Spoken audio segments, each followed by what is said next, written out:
po, sino po sa NCAA courtside reporters. So personally po, since 8 po kami, ang pinaka masasabi ko po talaga na like nalalapitan po that time si Ate Flo po, Flo Del Agua. So actually even after yung NCAA season po, nagki-keep in touch pa rin po kami, like congrats sa mga achievements, ganun po.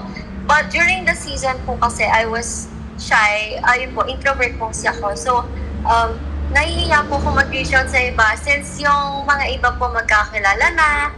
And then, but they never made me feel naman po that I was na parang outcast, ganon. I always felt included. Pero yun nga po, introvert po ako. So, nahihiya po kung mag-reach out. Pero si Ate Flo po, nung first na pinapunta pa lang po kami doon sa GMA Synergy Office, siya na po talaga yung unang nambabati sa akin na, oh, hello, ganyan.